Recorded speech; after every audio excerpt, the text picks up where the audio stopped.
Bismillahirrahmanirrahim. Assalamualaikum warahmatullahi wabarakatuh. Bagaimana kabar teman-teman semuanya, para mahasiswaku? Semoga sehat selalu ya. Saya akan melanjutkan pengantar materi kesehatan mental di pertemuan kita yang pertama ini. Dan bila mana nanti teman-teman ingin mengajukan pertanyaan, boleh ditaruh di kolom komentar, boleh juga di platform yang lain ya, di WA, di Google Classroom dan yang lainnya. Nah, baik teman-teman, sebelumnya saya ucapkan terima kasih atas subscribe-nya dan juga like yang diberikan kepada saya. Semoga ini berkah ya.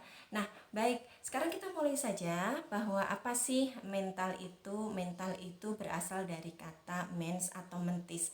Dari bahasa Yunani ya, yang ini berarti jiwa, nyawa, sukma, roh atau semangat. Ini ada dalam buku Justinus Senium. Nah, kalau teman-teman memperhatikan apa yang pernah kita bicarakan dalam psikologi abnormal, bahwa ketika saya menganalogikan ada handphone dan juga ada tubuh manusia sendiri, maka ketika jiwa itu ada sebagai sebuah paket dan dia akan dijalankan, software ini atau paket ini yang berada di dalam otak ini, maka dia harus juga mendapatkan nyawa. Nah, ketika tubuh manusia mendapatkan nyawa, otomatis segala paket yang ada di dalam, baik itu pikiran, baik itu perasaan, baik itu hasrat maupun juga gerakan motorik atau psikomotorik kita, maka itu nanti akan memunculkan dorongan, motivasi dan sebagainya. Artinya di sini mental adalah sekumpulan dari kondisi kejiwaan seseorang.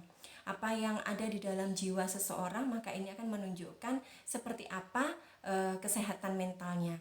Lalu hikin atau berarti ilmu tentang kesehatan mental. Secara otomatis kalau ilmu kesehatan mental, maka ilmu ini akan membicarakan bagaimana kehidupan mental manusia dengan memandang manusia sebagai totalitas psikofisik yang kompleks. Apa nih maksudnya? Bahasanya kayaknya agak rumit ya. Nah, sekarang Ibu jelaskan. Nah, manusia sudah pernah Ibu jelaskan bahwa dia terdiri dari beberapa dimensi secara psikologis ya, tentunya dari sudut pandang psikologis. Nah, ketika di sini manusia itu berproses di dalam kesehariannya, mendapatkan stimulus dari luar, mendapatkan stresor dari luar, maka sebetulnya tubuh manusia sendiri akan dibedakan menjadi psikofisik, ada psikologis, ada fisik, begitu kan. Nah, ketika manusia ini hidup setiap hari, beraktivitas dengan orang lain, dengan lingkungan, maka itulah yang disebut sebagai totalitas psikofisik. Jadi ketika manusia ini bangun tidur sampai tidur lagi, sebagai sebuah totalitas akan bekerja sama antara bagian fisiknya dan bagian juga psikologisnya. Makanya disebut dengan totalitas psikofisik yang kompleks. Kompleks ini artinya apapun yang terjadi dari perilaku ini, ke pemikiran ini, perasaan ini ataupun hasrat ini, maka ini ada kaitannya satu sama lain, tidak bisa dipecah satu-satu. Dan kalau mau pakai perspektif bermacam-macam, bisa untuk mengkaji yang namanya manusia. Jadi ketika saya berbicara seperti ini, secara biologis sistem saraf saya bekerja, secara psikologis mood saya dengan sedang stabil, secara spiritual saya berharap ini akan berkah dan menambah pahala saya. Dan jadi apa yang menjadi perilaku manusia itu merupakan sebuah totalitas dan itu pasti kompleks. Artinya banyak hal yang bisa dikaji yang terkait dengan bagaimana tubuh manusia itu bekerja atau melakukan aktivitasnya sehari-hari.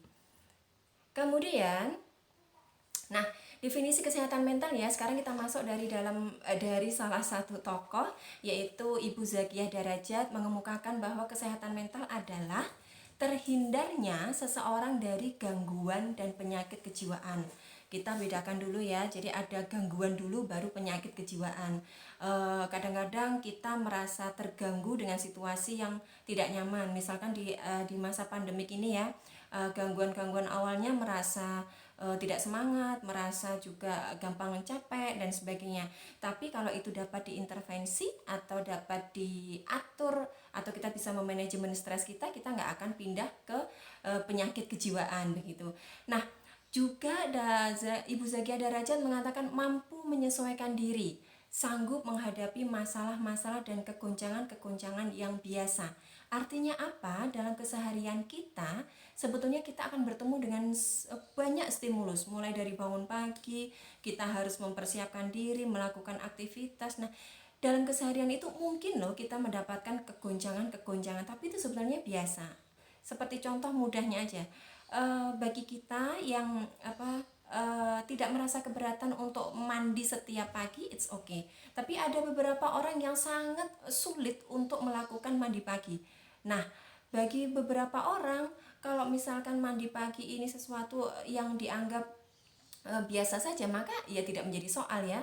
Tapi kalau misalkan pagi airnya mati, nah ini sebetulnya kan ada konflik ya, mau mandi tapi airnya mati jadi nggak ada air. Nah ini mungkin saja terjadi, ini bisa menjadi kegonjangan-kegonjangan, bisa dianggap biasa, bisa dianggap luar biasa. Bagi yang tidak suka mandi tidak masalah, bagi yang suka mandi jadi masalah, begitu kan. Jadi dalam keseharian itu kita akan menemui stimulus-stimulus yang membuat kita bisa jadi stres kecil, atau bisa jadi juga merasa sesuatu yang sangat luar biasa mempengaruhi kehidupan kita. Nah, adanya keserasian fungsi-fungsi jiwa, ini tidak ada konflik, dan merasa bahwa dirinya berharga, berguna, bahagia, serta dapat menggunakan potensi yang ada padanya seoptimal mungkin. Nah, kalau seperti ini ya, kita bersyukur bagi teman-teman yang memiliki fisik secara lengkap, artinya ada tangan, ada kaki. Saudara-saudara kita ada beberapa yang harus mengalami tunadaksa, ada salah satu bagian tubuhnya yang tidak ada, tetapi mereka cukup mampu beradaptasi. Tidak bisa makan pakai tangan, oke pakai kaki. Nggak bisa ngelukis pakai tangan, oke pakai kaki. Nah, sebetulnya mereka memiliki kesehatan mental yang baik. Kenapa? Karena mereka tetap merasa bahagia dan dapat menggunakan potensi yang ada padanya secara optimal. Nah, justru ketika kita fisik kita lengkap tetapi masih sering merasa mengeluh dan sebagainya, tentunya ini menjadi PR buat kita ya. Ada apa ini, kok seharusnya kita banyak bersyukur tapi kok berasa kurang aja. Nah, ini ada sesuatu yang tidak beres nih dengan mental kita. Nah, selanjutnya definisi ya. Jadi ilmu kesehatan mental, kalau tadi kan kesehatan mental ya, sekarang ilmu kesehatan mental adalah ilmu yang mengembangkan dan menerapkan seperangkat prinsip yang praktis dan bertujuan untuk mencapai dan memelihara kesejahteraan psikologis organisme manusia dan mencegah gangguan mental dan ketidakmampuan menyesuaikan diri. Artinya apa? Di dalam ilmu kesehatan mental ini kita digiring untuk bagaimana sih caranya beradaptasi dengan hidup gitu ya. Jadi saya agak kuat ngomongnya. Bagaimana caranya adaptasi dengan hidup? Bagaimana kalau sedang menghadapi stres? Bagaimana kita memahami pasangan, bagaimana kita memahami teman kita, bagaimana kita bersinergi dengan alam. Nah, semuanya itu dikupas dalam ilmu kesehatan mental. Bagaimana mendeteksi apakah ini cukup sehat atau agak kurang sehat, sakit, kemudian menjadi abnormal juga. Nah, semuanya dipelajari dalam ilmu kesehatan mental. Tetapi nanti akan ada ruang lingkup yang sudah dituliskan di beberapa buku bahwa kita sifatnya adalah preventif atau pencegahan, karena nanti kalau sudah kuratif maka ini akan masuk dalam topik intervensi gitu ya, intervensi kasus klinis. Nah, kembali lagi dalam pengertian ini, tujuan utamanya adalah apa sih? Memelihara kesejahteraan psikologis. Bagaimana kesejahteraan psikologis itu? Ya bagaimana Anda dan orang lain bisa merasa bisa menikmati hidup, bisa berbahagia dengan kehidupannya, bisa merasa cukup dengan keadaannya. Nah, ini yang dimaksud dengan kesejahteraan secara psikologis. Saya lanjutkan. Nah, ruang lingkupnya ini yang saya sampaikan tadi ya, bahwa kesehatan mental ini memiliki ruang lingkup secara garis besar disampaikan oleh Pak Mulyono dan Pak Latipun. Nah, Pak Latipun ini adalah dosen saya dulu ketika S1, salam hormat untuk beliau, ilmunya kita pakai sampai sekarang. Nah, yang pertama promosi kesehatan mental. Jadi adanya ilmu kesehatan mental itu dipakai untuk berusaha meningkatkan kesehatan mental baik individu maupun masyarakat. Nah, usaha ini dilakukan berangkat dari pandangan bahwa kesehatan mental itu bersifat kualitatif. Artinya kualitatif itu ya bisa dikaji secara dalam, bisa dikaji dari berbagai perspektif, kemudian juga bersifat kontinum atau berkelanjutan dan dapat ditingkatkan sampai batas optimal. Misalkan ya, teman-teman yang mau menikah nih, sebelum menikah belajar dulu konseling pra pernikahan. Sebetulnya ketika menikah itu yang terjadi apa toh?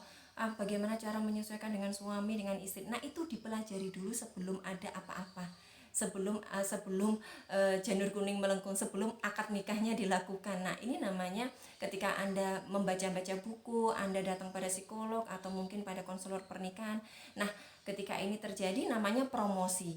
Seperti ketika saya memberikan promosi di beberapa on air di beberapa radio. Nah, sebetulnya itu kan tidak ada kasus, tetapi saya melakukan promosi. Ini loh, penting loh ya konseling itu, penting loh ya untuk bercerita pada orang yang tepat, penting loh ya menjadi sahabat untuk anak. Nah, itu namanya promosi. Ini adalah salah satu bentuk ilmu kesehatan mental.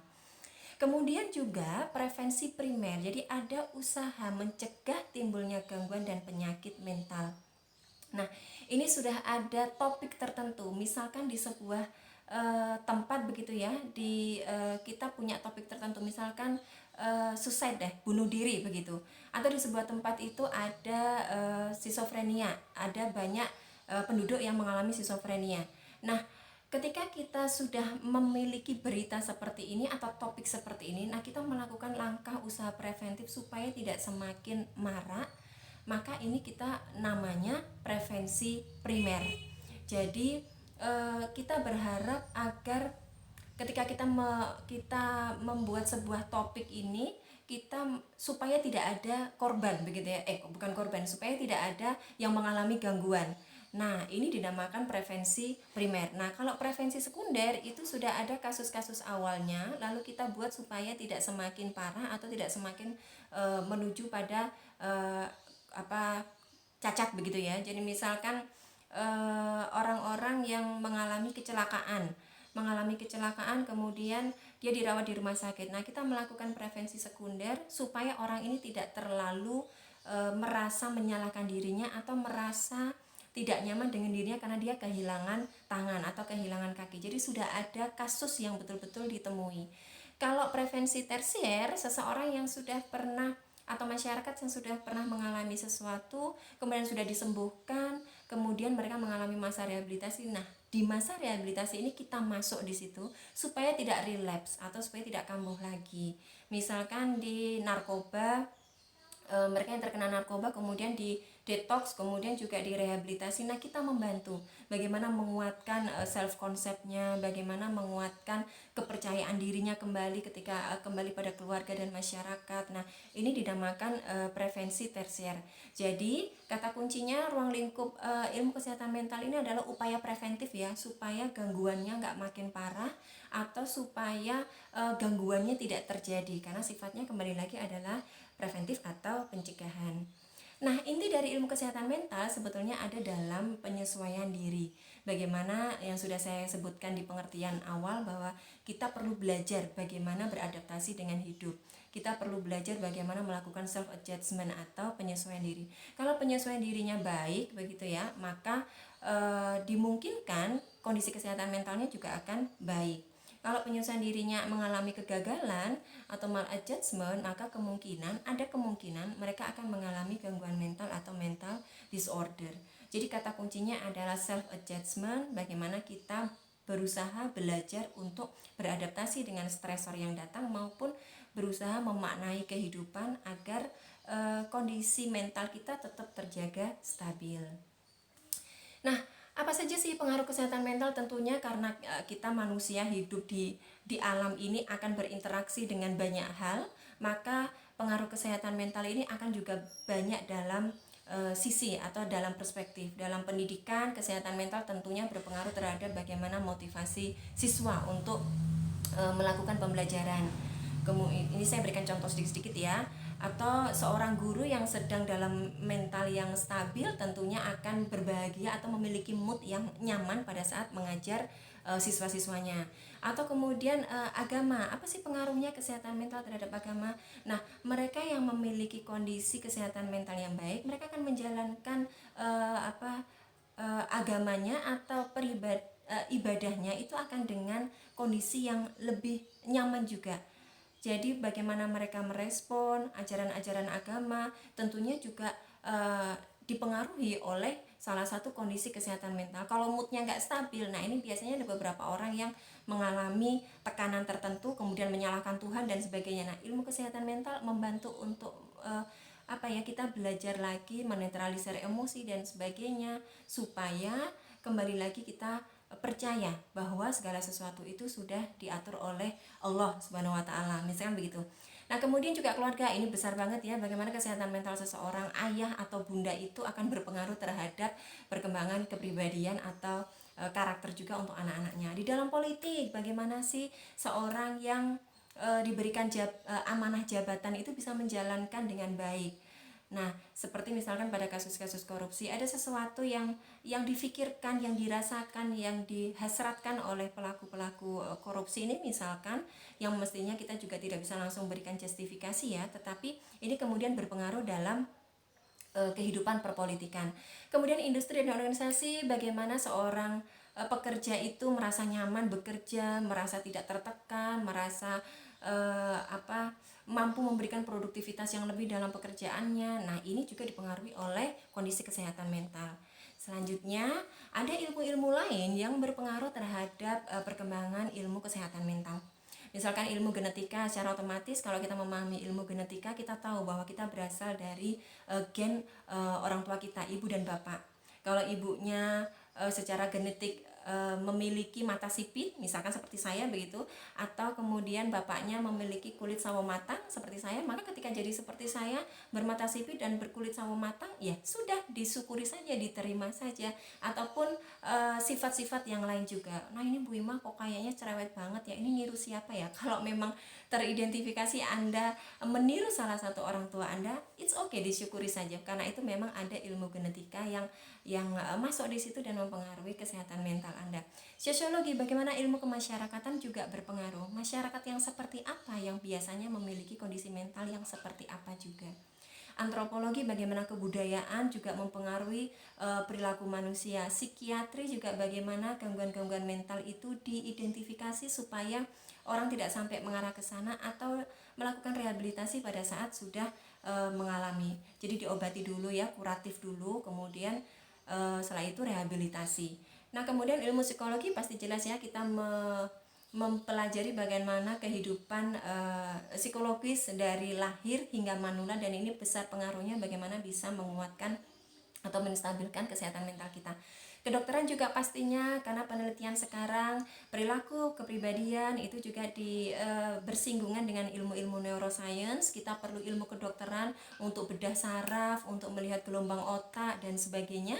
Tentunya kita bisa bersinergi dengan ilmu-ilmu medis atau ilmu-ilmu kedokteran. Obat-obatan tertentu fungsinya untuk apa, itu juga kita belajarnya juga dari ilmu farmasi atau juga ilmu kedokteran ya. Oke, selanjutnya apa sih ciri pribadi sehat dan normal? Nah, ciri pribadi sehat dan normal yang pertama adalah sikap terhadap diri sendiri. Orang yang dikatakan sehat atau normal bisa menunjukkan penerimaan diri. Jadi pertama kali kita memang harus terima. Ya sudah, kalau mohon maaf, kalau orang bilang hidungku pesek misalkan begitu ya, contoh kasus begitu. Kalau orang bilang hidungku pesek tapi it's okay, yang penting saya sehat, yang penting saya juga lengkap anggota badannya. Nah, jadi kalau orang sudah bisa berpikir semacam ini, kecenderungannya mentalnya akan stabil. Tapi kalau misalkan mama, hidungku kok pesek, kenapa Tuhan kasih saya seperti ini, kenapa Tuhan gak adil. Nah, kalau sudah seperti ini pasti akan ada sesuatu yang berpengaruh terhadap mentalnya. Kemudian juga memiliki jati diri yang positif thinking terus ya. Kemudian memiliki penilaian yang realistik terhadap berbagai kelebihan dan kekurangan. It's okay, Anda yang mungkin tipe kepribadiannya melankolis begitu, Anda tampil sebagai seorang yang sempurna, tapi kekurangannya adalah Anda selalu berpikir bagaimana terus harus menjadi seseorang yang sempurna. Itu melelahkan tentunya ya. Tapi kelebihannya adalah Anda menjadi orang yang rapi, Anda juga menjadi orang yang terstruktur, orang yang bekerja sama dengan Anda bisa jadi akan nyaman karena semuanya tertata, nggak geradakan begitu, bahasa mudahnya begitu. Nah, kemudian saya lanjutkan persepsi terhadap realitas, memiliki pandangan yang realistik terhadap diri sendiri. Jadi di sini persepsi orientasi waktu, ruang itu tidak bermasalah. Jadi kita kalau misalnya ditanya, Bu Ima hari ini lagi ngapain? Ya, saya lagi ngisi materi di YouTube gitu, sesuai jawabannya. Tapi kalau orang ditanya A, jawabannya B, ini ada yang sepertinya mentalnya perlu perlu diperiksa atau perlu di assessment gitu ya, untuk melihat kenapa kok persepsinya bisa berbeda. Anda lahir tahun berapa? Kemudian ada yang menjawab lahir tahun 25 misalkan begitu. secara otomatis sangat tidak mungkin ya, yang hidup sekarang nggak mungkin lahirnya tahun 25. Nah, ini juga menjadi sebuah clue atau tanda tentang kesehatan mental seseorang. Lalu integrasi, berpribadian utuh, bebas dari konflik, yang melumpuhkan, memiliki toleransi yang baik terhadap stresnya. Kembali lagi, manajemen stres menjadi suatu hal yang penting karena disinilah nanti terjadilah sebab akibat yang Anda akan alami sendiri ketika Anda memanajemen stres atau mengelola stres Anda sendiri. Maka ini nanti Anda sendiri yang akan merasakan, saya merasa damai apa enggak ya, saya merasa tenang apa enggak ya, saya kok masih berasa jengkel terus sama mantan misalkan. Nah, jadi kalau ini masih konfliknya masih nggak selesai-selesai, maka nanti tentunya akan mempengaruhi integrasi seseorang. Kompetensi, memiliki kompetensi fisik, intelektual. Anda bersemangat belajar itu bagus untuk kesehatan mental Anda. Anda selalu mengasah kemampuan kognitif Anda.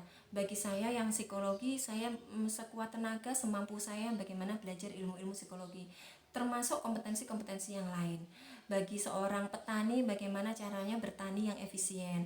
Bagi seorang guru agama, bagaimana mengenalkan agama dengan bahasa yang mudah pada anak. Jadi belajar terus, termasuk segala macam profesi. Jadi kompetensi menjadi salah satu ukuran bagaimana kesehatan mental seseorang. Lalu otonomi, memiliki kemandirian, tanggung jawab, penentuan diri, self direction. Saya mau ke arah mana ya, saya mau punya goal apa 5 tahun ke depan, 10 tahun ke depan. Bagi teman-teman yang sekarang masih cari jodoh, pengen jodohnya seperti apa, mau menikah kapan. Nah, itu sebetulnya ada otonomi, keputusan Anda sendiri. Keputusan ya ada pada diri Anda sendiri begitu.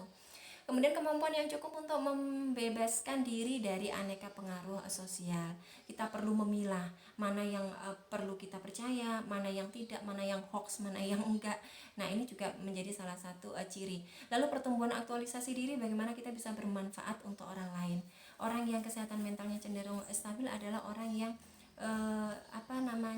dengan segala macam kekurangannya, dia masih mampu menunjukkan kelebihannya, yang tentunya ini bermanfaat untuk orang lain. Itulah pertumbuhan aktualisasi diri. Jadi menunjukkan kecenderungan ke arah menjadi semakin matang kemampuannya dan mencapai pemenuhan diri sebagai pribadi. Jadi memaknai hidup begitu ya. Bagaimana sih saya ini harus hidup dan bagaimana saya harus berbagi pada orang lain. Nah, ini merupakan pertumbuhan aktualisasi diri. Nah, penyebab perilaku abnormal, menurut Coleman menyatakan bahwa penyebab tingkah laku abnormal ini sudah pernah saya bahas ya. Bagaimana seseorang itu sebelum masuk di perilaku abnormal tidak tiba-tiba. Jadi ada perjalanan hidup yang mereka akan menemui situasi, dan apakah itu akan dibuat sakit, dibuat tidak sakit, ataukah mereka akan menyelesaikan ini dengan dirinya sendiri atau dengan orang lain. Nah, ini juga akan mempengaruhi bagaimana sebuah stresor ini akan di manajemen, dan beberapa orang memang pada akhirnya membutuhkan orang lain untuk menyelesaikan masalahnya, dan beberapa orang lagi memang pada akhirnya harus mengalami abnormalitas sementara waktu karena memang mungkin sudah tidak kuat, dan akhirnya terjadilah beberapa gangguan tertentu. Namun seperti itu pun tetap akan ada intervensi begitu ya, yang supaya tidak kembali relapse atau tidak kambuh lagi. Baik, selanjutnya nanti akan saya bahas pada video berikutnya, dan teman-teman bisa memberikan komentarnya di bawah. Terima kasih untuk pertemuan yang pertama ini atau video yang pertama ini. Sampai bertemu di video berikutnya. Terima kasih banyak. Saya lanjutkan setelah ini. Wassalamualaikum warahmatullahi wabarakatuh.